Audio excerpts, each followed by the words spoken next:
નમસ્કાર વિદ્યાર્થી મિત્રો, એનવીકે સ્ટડી ઝોનમાં આપ સર્વેનું હાર્દિક સ્વાગત છે।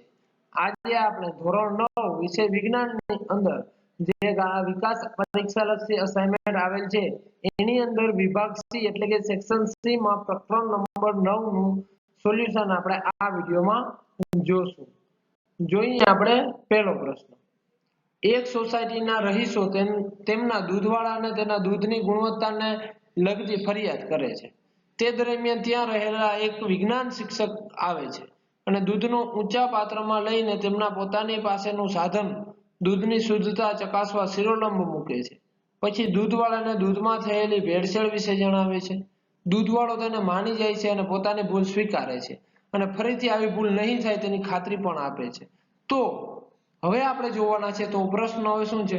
પહેલો જ પ્રશ્ન છે કે વિજ્ઞાન શિક્ષકે વાપરેલ સાધનનું નામ શું હતું? તો મિત્રો વિજ્ઞાન શિક્ષકે જે સાધન વાપર્યું હતું એનું નામ છે મિત્રો લેક્ટોમીટર। શું નામ છે? લેક્ટોમીટર। ખાસ યાદ રાખજો, દૂધની શુદ્ધતા માપવા માટેનું સાધન એટલે લેક્ટોમીટર। બીજો પ્રશ્ન, આ સાધન કયા સિદ્ધાંત અથવા તો નિયમ પર કાર્ય કરે છે? તો આર્કિમિડીઝનો સિદ્ધાંત અને પ્લવન ત્વરણના નિયમ ઉપર આ કામ કરે છે। લેક્ટોમીટરને જ્યારે દૂધ ભરેલા ઊંચા પાત્રમાં મૂકવામાં આવે ત્યારે જો દૂધમાં પાણીની કે અન્ય ભેળસેળ થયેલી હશે તો લેક્ટોમીટર દૂધની અંદર ઊંડે સુધી ડૂબી જશે અથવા તો ડૂબીને એમાં કહી દેશે કે આમાં ભેળસેળ છે।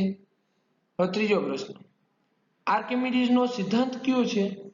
તો એમાં બે સિદ્ધાંત છે। એમાં પહેલો, લેક્ટોમીટરના સિદ્ધાંત અંગેનું ઊંડું જ્ઞાન અને તેનો ઉપયોગ કરવાનું કૌશલ્ય, કુટુંબને અને પડોશીઓને અપ્રમાણિક દૂધવાળી લુચ્ચાઈથી બચાવવાની ખેવના, આ એના સિદ્ધાંત છે। મિત્રો અહીં તમારે આર્કિમિડીઝનો સિદ્ધાંત જ માંગ્યો છે, એનો ઉપયોગ નથી માંગ્યો। આ બેના ઉપયોગ છે, પરંતુ એનો જો સિદ્ધાંત હોય તો એ સિદ્ધાંત તમને બોલું છું, સાંભળો અથવા તો લખી। જ્યારે કોઈ પદાર્થને તરલમાં આંશિક કે સંપૂર્ણપણે ડુબાડવામાં આવે ત્યારે ઉર્ધ્વ દિશામાં બળનો અનુભવ કરે છે।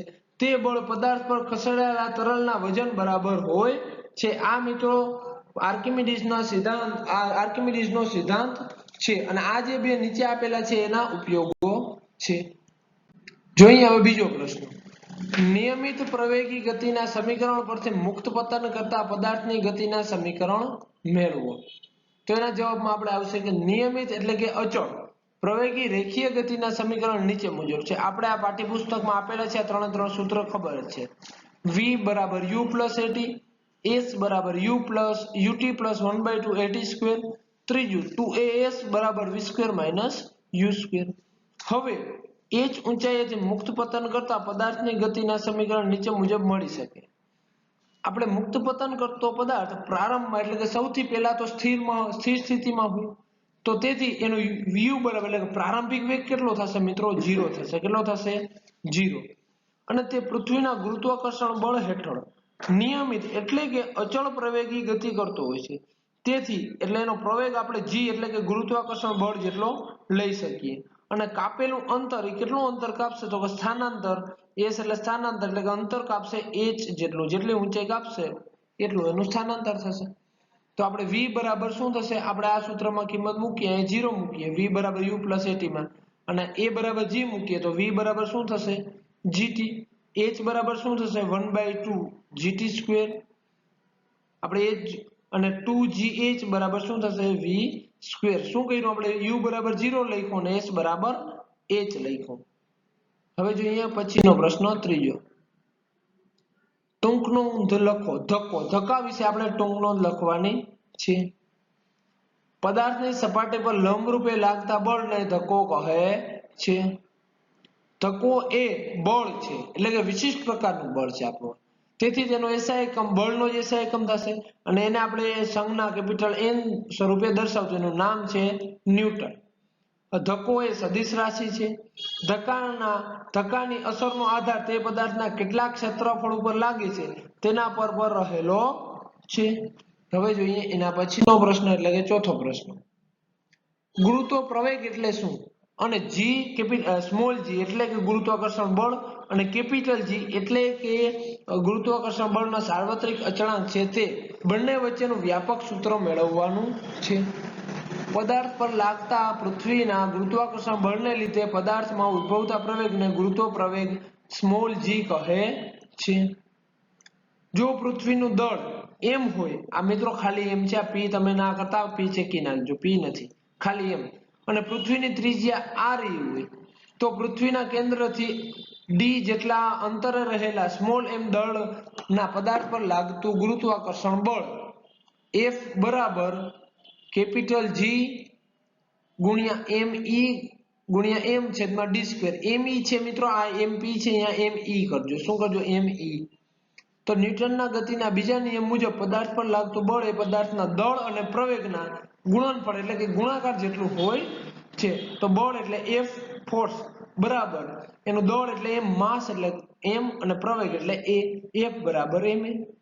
હવે ગુરુત્વ પ્રવેગની વ્યાખ્યા પરથી a બરાબર આપણે g લઈ શકીએ, કારણ કે ઉપરથી કોઈ પણ પદાર્થ પતન કરે ત્યારે એના ઉપર લાગતો પ્રવેગ ગુરુત્વાકર્ષણ બળ જેટલો જ હોય, તેથી આપણે લખી શકીએ F બરાબર mg, એની જગ્યાએ g મૂક્યો। હવે સમીકરણ આપણે આ જોઈ 6 અને 8 માં બે સમીકરણ ઉપરથી કિંમત મૂકીએ, F બરાબર આપણે mg લખી શકીએ અને g m ગુણ્યા m છેદમાં d સ્ક્વેર। આપણે g જોતો હોય, બે બાજુથી આપણે આ m ઉડી જશે, તો વધ્યું શું, g બરાબર કેપિટલ G ગુણ્યા m અથવા તો me લખો છેદમાં d નો વર્ગ। આ થઈ ગયું આપણે માંગેલું સૂત્ર। પાંચમો પ્રશ્ન જોઈએ, તફાવત આપો, દળ અને વજન બંને વચ્ચે શું તફાવત છે? તો મિત્રો દળ એટલે કે તો કે પદાર્થમાં રહેલા દ્રવ્યના જથ્થાને પદાર્થનો દળ કહે છે। તો વજન એટલે શું, તો કે પદાર્થ પર લાગતા ગુરુત્વાકર્ષણ બળને પદાર્થનું વજન કહે છે। દળ અદિશ રાશિ છે, જ્યારે વજન એ સદિશ રાશિ એટલે કે દિશાની જરૂર પડે છે। દળનો SI એકમ કિલોગ્રામ છે, જ્યારે વજન એ તે પ્રકારનું બળ હોય તેનો SI એકમ ન્યૂટન છે, એટલે કે કેપિટલ N સ્વરૂપે આપણે લખી શકીએ। પદાર્થનું દળ ભૌતિક તુલા કે ત્રાજવા વડે મપાય છે, જ્યારે પદાર્થનું વજન સ્પ્રિંગ કાંટા વડે માપી શકાય છે। પદાર્થનું દળ દરેક સ્થળે અચળ રહે છે મિત્રો, પરંતુ પદાર્થનું વજન દરેક સ્થળે અચળ રહેતું નથી, તેનું મૂલ્ય જે તે સ્થળના સ્મોલ g એટલે કે ગુરુત્વાકર્ષણ બળ પર આધારિત હોય છે, અથવા તો એના આધારે બદલાઈ જાય છે। તો મિત્રો આપણે અહીં ચેપ્ટર નંબર 9 ના તમામ પ્રશ્નોનું સોલ્યુશન જોઈ ગયા છીએ। તો આપ જો તમને આ વિડીયો ગમ્યો હોય તો લાઈક, શેર અને સબસ્ક્રાઇબ જરૂરથી કરજો, અને જો તમે ધોરણ 9 ના WhatsApp ગ્રુપમાં જોડાવા માંગતા હો તો મોબાઈલ નંબર 7862884436 આ મોબાઈલ નંબર ઉપર હાઈ કરી અને ધોરણ 9 લખી મોકલી દેજો, જેથી તમને ધોરણ 9 ના WhatsApp ગ્રુપમાં તમને એડ કરી દેશું। Thank you.